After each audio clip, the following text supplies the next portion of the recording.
Who are you going to trust? Who are you going to trust? Who am I going to trust?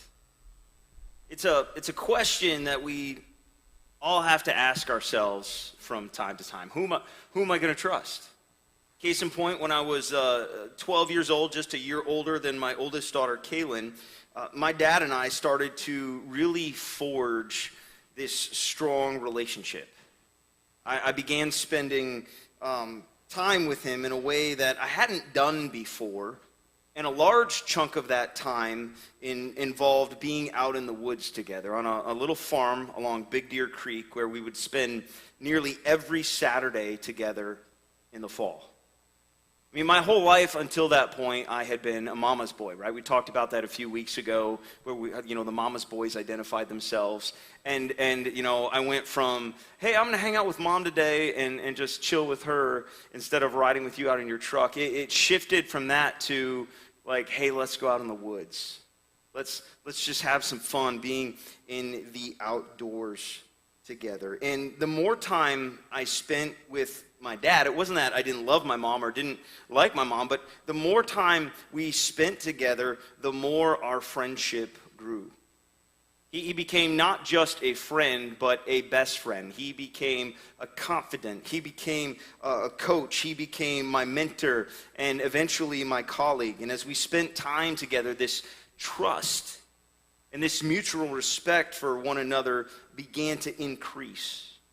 We would spend hours walking around in the woods together, climbing gullies and traversing ravines and crossing creeks and climbing hills and combing through cornfields, hanging tree stands. And I can't remember if we were, running after squirrels or deer or rabbits or coons, but a day came when we were out in the middle of this 80, 100, 120 acre farm, and we're in the very middle of it. And my dad looked at me with all seriousness in his face, and he said, hey, if I just went down right now, would you know how to get out of here? And I don't remember my response. I tend to think it was no. But it really began to make me think. I put a lot of trust in this man. I put a lot of trust in this guy, and throughout the years, that became the case, whether it was in the northern woods of New Brunswick, Canada, chasing bears, or the little farm along Big Deer Creek, or the vast Hiawatha National Forest in the central part of the Upper Peninsula along Highway 13. I didn't question where he went. I just followed. I didn't question if we were going to see game. I didn't question if it was the safest way or whether we were going to find our way back. I just trusted him. When I was in the woods, I just trusted him. I just listened to what he said. My faith, my confidence, my hope, you could say, was in him. And it wasn't because he had a map. It wasn't because he had a compass or a GPS. Half the time we were wandering around the woods, he didn't even have a compass. It wasn't because of those things. It was because he was my dad. And I learned growing up through the different encounters and different experiences that we found ourselves in, that I could trust him in the woods. And that translated to other areas of life as I begin to grow and mature, those kinds of things. Like girls. I could trust my dad with advice about girls. He set Ashley and I up. I mean, that's how it worked. In fact, his words to me were, would you like me to ask her for you? And I was like, no, I can do it myself, type thing. But I could trust him in those areas. I could trust him about driving and directions and about jobs and big life decisions and finances and family and marriages and ministries. He knew how to navigate those kinds of things. He knew how to find his way through that metaphorical terrain and circumstances of life. And I don't know if you have that kind of person in your life or you had that kind of person in your life, but when you do, it just helps you move through difficulties and hardships in life and places you've never been before with that much more confidence. It creates this incredible sense of security and peace no matter what's happening around you. And as I look at the scriptures in Mark chapter 4, verse 35 specifically, this is the kind of process that I see happening with Jesus and his disciples. As they're kind of traveling around together, as they begin to have various encounters with different people and with each other. The more situations they find themselves in where Jesus is teaching and where he's casting out demons and he's healing people throughout, Capernaum and Galilee, their trust in him grows. That is until eventually he invites them to get into a boat and travel over to the other side of the lake. See, they had been with Jesus on this side of the lake, but now he was asking them to go someplace that they had never been before that we know of, the Greek, the Hellenistic cities of the Decapolis. He invites them to travel to someplace different than what they had been before, to where they haven't gone. And it's at this point, again, where they have to ask, do I trust him? Given all I've experienced over here, do I trust him? Am I going to follow where he leads? This question that we have to answer for ourselves when we have encounters with Jesus, when we go through difficulties. And like the encounter 2 weeks ago, like the encounter last week, again, there is something for us to learn here. Something for us to learn in regards to what Jesus did at this specific time in history and what it means for us today. In this times, it has to do with how do we know and why can we trust Jesus? How do we know and why can we trust Jesus? It's a big word, okay? It's an epistemological question. That's our big word for today. It's the study of how do we know what we know is true. Okay, so you can practice that. You go home and press your friends. Epistemology. I have an epistemological question. It's even hard to say. Try it. Epistemological. It's very difficult. But it's how do we know what we know is true? How and why we can trust Jesus. And again in Mark 4:35, it says, that day when evening came, he said to his disciples, let's go over to the other side. Leaving the crowd behind, they took him along, just as he was in the boat. There were also other boats around him, and a furious squall came up, and the waves broke over the boat so that it was nearly swamped. And Jesus was in the stern, sleeping on a cushion. There's a storm going on, and Jesus is sleeping on a cushion. Now, this isn't a cushion like you would have on your couch. It's likely a sandbag.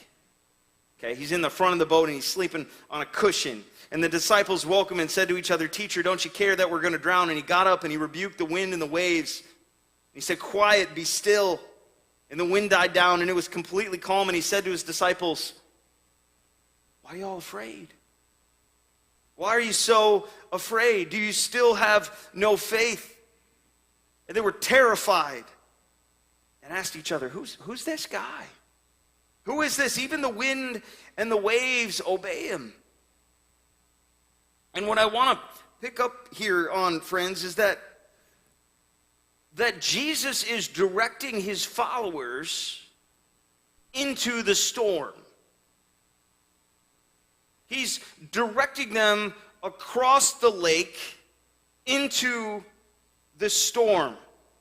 They're going into uncharted, unfamiliar territory. After all the healing and the teaching and the things that he's done in this area over here, now he's directing them to go someplace else. A place where we're not told if they'd been there before with Jesus. It was kind of new to them. The crowds are pressing into Jesus. They've seen him, or they've been ministering all throughout the region, and now he says, let's get into the boat and head over to the other side of the lake. Let's cross the sea, both known as the Sea of Galilee and the Sea of Tiberias after the Roman emperor.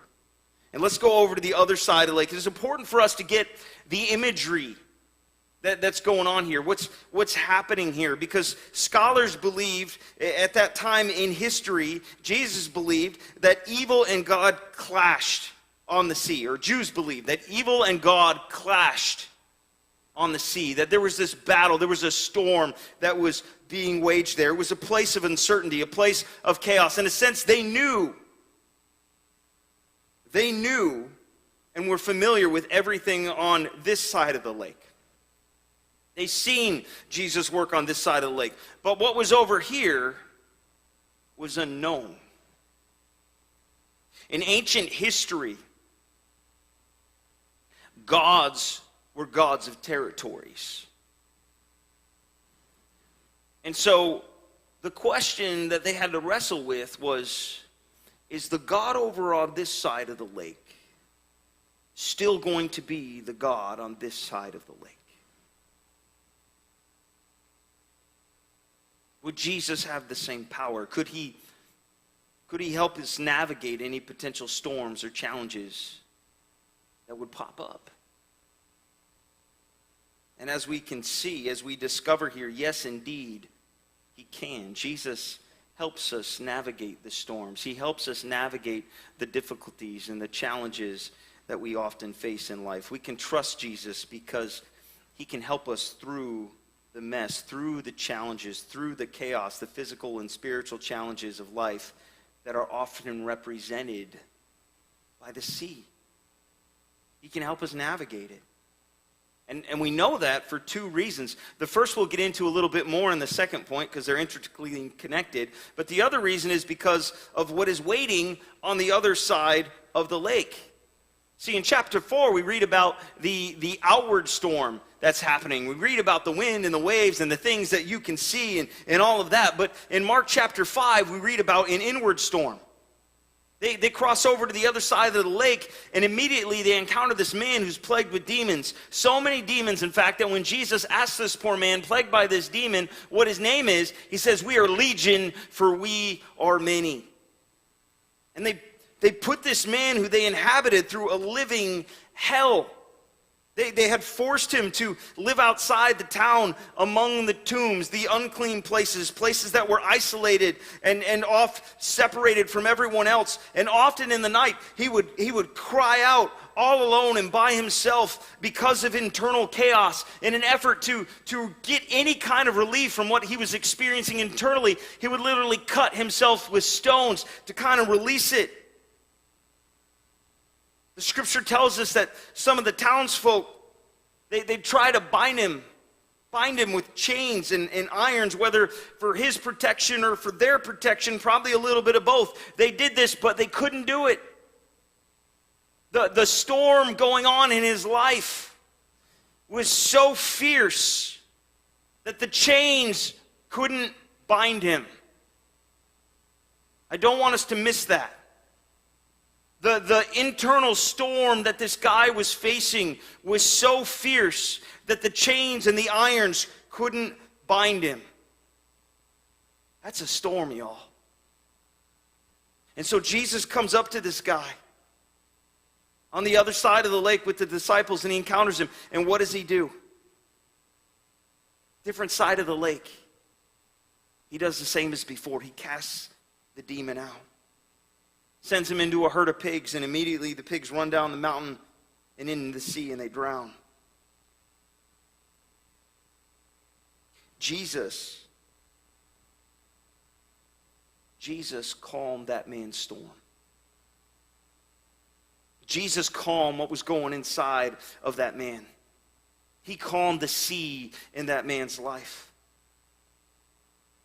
When the pigs drown, the town folks, they want to know what happens, right? And so they come rushing over to Jesus, and who do they find?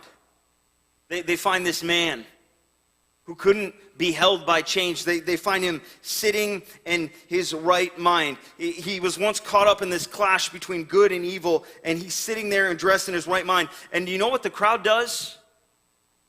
They ask Jesus to leave. Jesus, you need to go. Those pigs, they were our livelihood. They were our source of income. Jesus, you just messed all that up. You're messing with our lives. You're messing with our commercial industry. It's being destroyed. They care more about the pigs than the man's soul who had been set right. And so Jesus, being Jesus, he doesn't force them to accept him or his message, but he gets into the boat and starts to head off. And as he does, the man wants to go with him. This man whose internal storm had been calmed by Jesus, he wants to go with him, which makes a ton of sense. But then Jesus says to him, no. It's very interesting. Instead of Jesus inviting him into the boat, like the rest of the disciples, he actually says, no, you need to go. You need to go to these other cities over here in the people of the Decapolis and tell how much the Lord has done for you. You tell them about the God who can calm their storms. You tell them about me. My friends, that's how we know we can trust Jesus. That's how we know we can trust Jesus, how we know we can follow him, because he can help us navigate the storms and the struggles and the situations that we often find ourselves in, whether they're external or internal. He's got power on both sides of the sea. Wherever we're at in life, he has the wisdom to help navigate us through, to help us navigate the situation. Sometimes he asks us to get in the boat, and sometimes he asks us to get out of the boat. He sends us elsewhere. The question is, are we willing to listen? When he sends us into the storm, are we willing to listen? When he sends us out of the boat, are we willing to listen in whatever circumstance? Will we trust him to help us navigate the situations even when they don't make sense in our minds? When he sends our pigs into the sea to drown?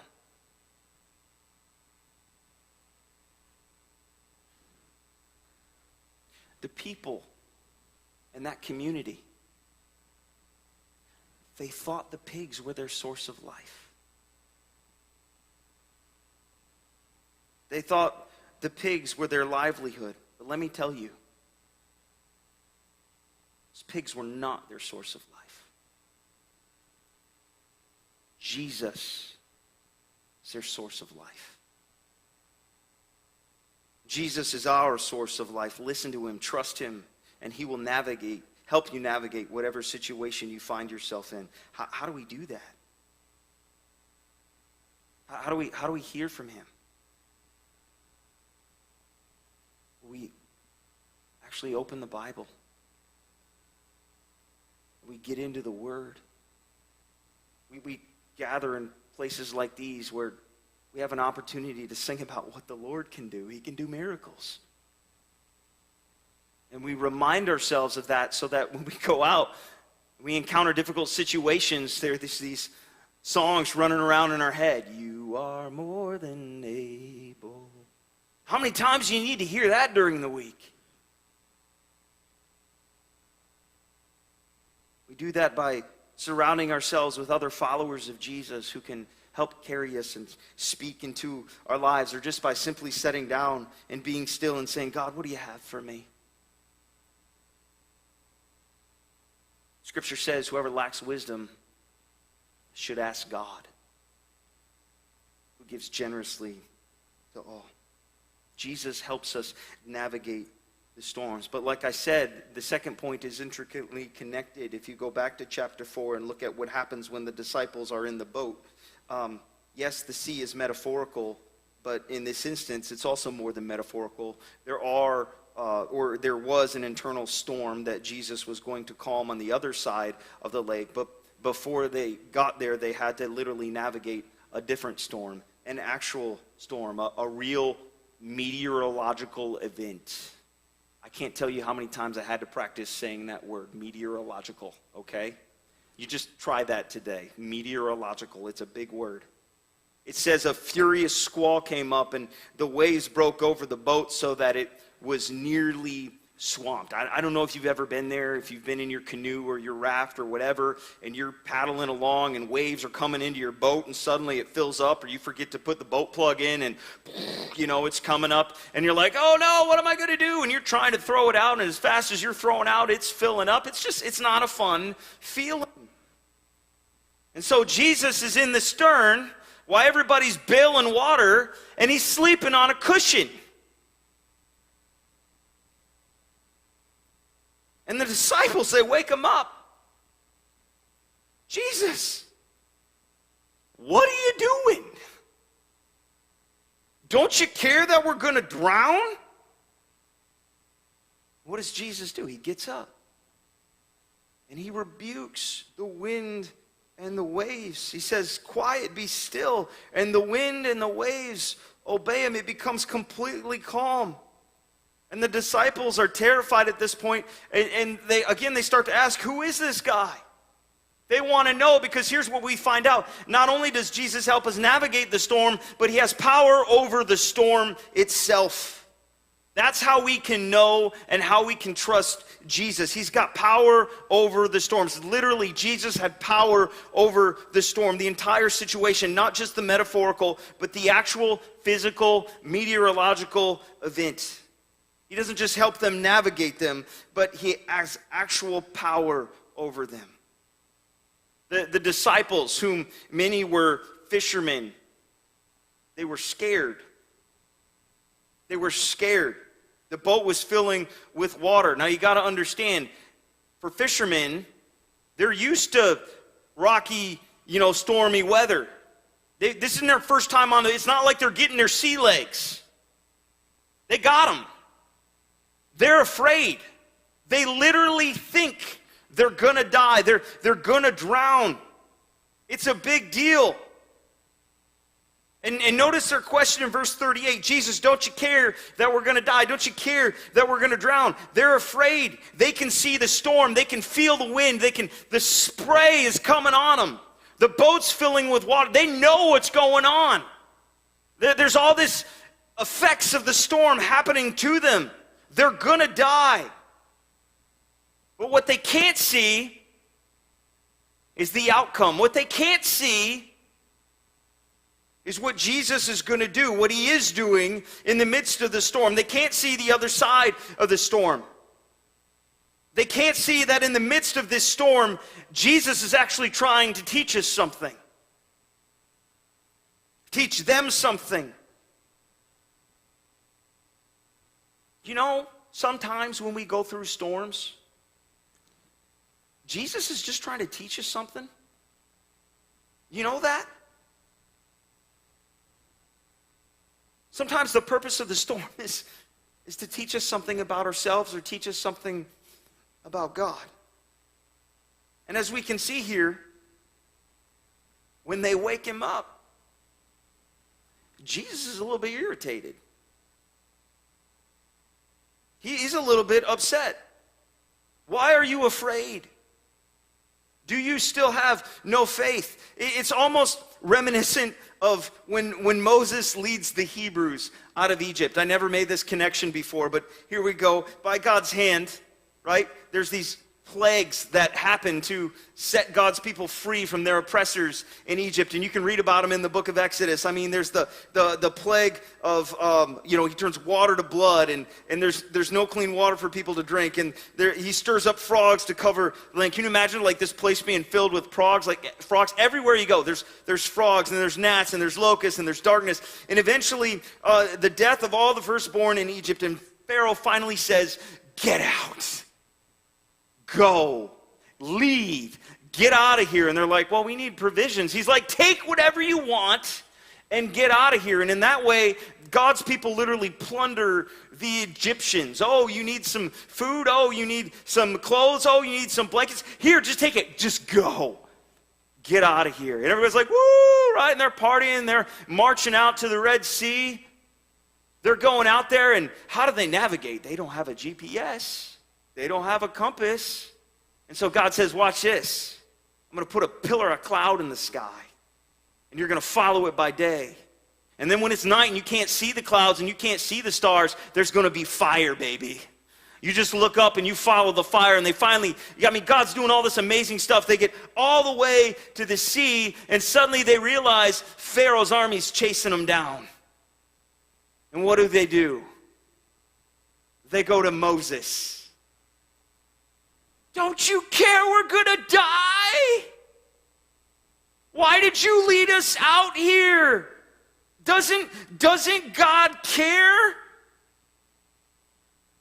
And what does Moses do? Remember what he does? He commands the wind and the waves.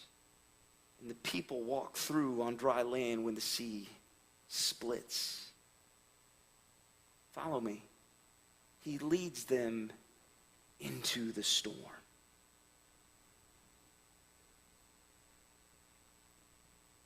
He leads them through the sea, through the chaos, safely to the other side. How many of us have been there? How many of us have been there, whether it's a meteorological event or a metaphorical event? How many of us have cried out to God, don't you care? God, does it not matter to you that I'm going through this? And don't you love me? And we're afraid of the winds and the waves of life, forgetting completely that Jesus, God made flesh, the second person of the Holy Trinity, has the power to see us through the storm.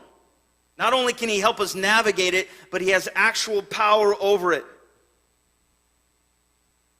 Perhaps that's why Jesus was upset. Because they just seen him do all of these amazing things, healing the sick and casting out demons and teaching things and raising people to life and challenging the religious leaders' authority, and yet they still don't get it. With Jesus, they don't have to be afraid. When they're near Jesus, they don't have to be afraid.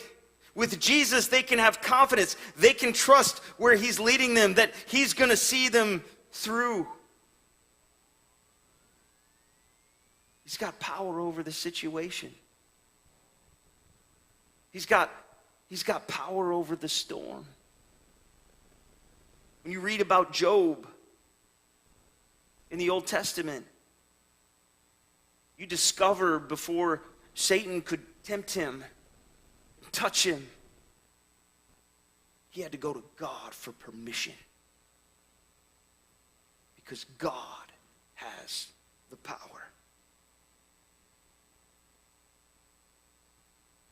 Is Jesus in your vessel? How close are you to Jesus? Are you trusting in him?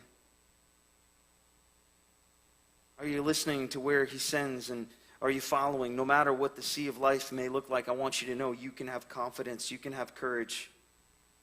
You don't have to be afraid because God is in control. Which makes this last point really easy to make. Because yes, Jesus is directing them through the storm. Yes, Jesus is exercising power over the storm.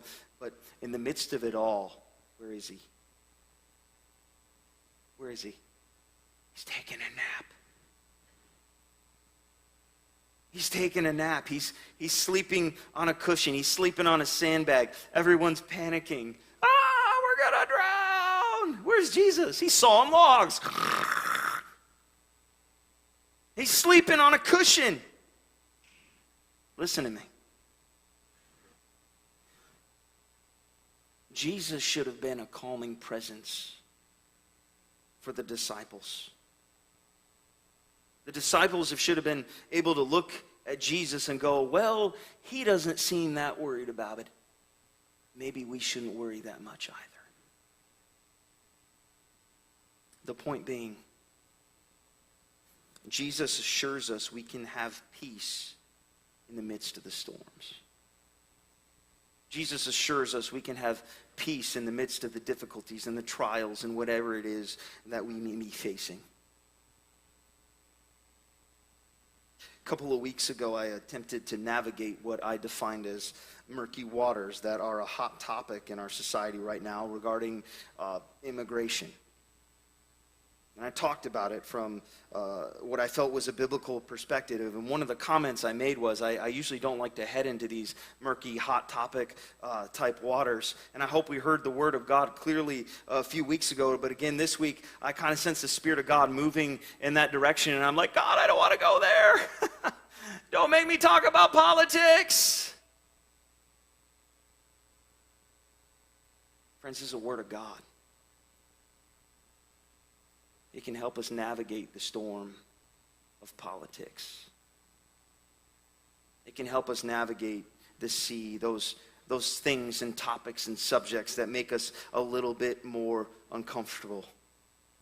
Again, if Jesus has power to navigate the storms and has power over the storms, literally, then certainly what he has to show us in this encounter is relevant to the socioeconomic and political climate we find ourselves in right here and now today. Because, my friends, if you don't know it, the storm is raging. The story, you turn on the television, you turn on the news, you pick up the paper, you go on social media, it is evident. Satan is trying to rip our world apart. Keyword in there, world. He is trying to polarize us as much as he possibly can. And I'm not talking about the country, I'm talking about the church. He's trying to destroy what the Lord wants to do in a way that I don't recall ever seeing before. Democrat, Republican, and everywhere in between. This political season that we're in is like a storm. It's chaotic. It's the sea. If we identify with a political party, it doesn't matter which one, it seems like we're vilified. If we don't identify with a political party, it seems like we're vilified. Right? If I vote for this person or that party, or I don't vote, what's the answer? Don't you care that we're going to die? As I look at the wind and the waves around me, it seems like we're in a lose-lose situation. When I look at the candidates that are likely going to be put forth on the ballot this election season, it looks to me like we're in a lose-lose situation. I can vote for one person or party, and it seems like I have to sacrifice something. And I can vote for the other person or party, and it seems like I have to sacrifice elsewhere. Each side has an agenda that I do not believe to be God's agenda, and yet I am compelled to vote. So what do I do? What do we do? You know what Jesus did? He took a nap. He did. He took a nap. He slept. He was a calming presence in the midst of the storm. He didn't allow the storm to disrupt his peace, his mission, his focus. He didn't allow the storm to disrupt God's agenda on the other side of the lake and what God wanted to do in that other man's lives. And friends, regardless of how we vote or how we don't vote, with Jesus in our lives, we have to let the raging storm around us. We don't have to let the raging storm around us disrupt our peace. We don't have to. We don't have to let the storm around us disrupt us or distract us from partnering with God and accomplishing his agenda. In fact, like Jesus, we can actually help people who are so upset with each other come together. We can help people who are searching for meaning and purpose in their life find real meaning and purpose in their life in Jesus. We can help them encounter Jesus by being that calming presence that Jesus was in the midst of this storm. Because who is Jesus in? He's in us. And so, whether the storm looks like the political climate of our country, whether it looks like maybe the family situation we're in right now that we find ourselves stuck in, whether that storm is something going on at work that we seem to have a lack of control over, or whatever, this is the encouragement. Don't get distracted by the wind and the waves. Don't get distracted by the wind and the waves. Don't get distracted by the chaos. Remember who's in the boat. Focus on Jesus. Focus on his agenda, his kingdom first. Align with that. And not only will you have peace, but each of us, friends, we will be that calming presence which our friends and family so desperately need. Remember the words of Jesus in John 16:33. I have told you these things so that in me you will have peace. He tells us, in this world you will have trouble, but take heart. I have overcome the world. And so as we close this morning, maybe there is some uncertainty in your life or a difficult situation. Maybe there is something that's coming up that we're going to be facing this week or in the next couple of months. Maybe physical, maybe meteorological. I don't know. Something's coming. And there's some tension. We're scared. We don't know how we're going to face it. Maybe it's external, maybe it's internal, maybe it's physical, maybe it's relational or something else. Maybe we're sensing that life is a little bit chaotic right now and we need Jesus in our vessel. We need Jesus in us. Friends, whatever the case may be, I want you to know you can trust Jesus. He is more than able. You can trust Jesus, whatever the case. He can be that calming presence in your life. If we listen to his word, he can help direct us through whatever the circumstance, whatever the storm, in a way that will not only bring peace to us, but bring peace to others. And we know this. We know this because he has power over the storm. He achieved victory over the most violent storm, that being death itself. Whatever the situation, will you trust Jesus?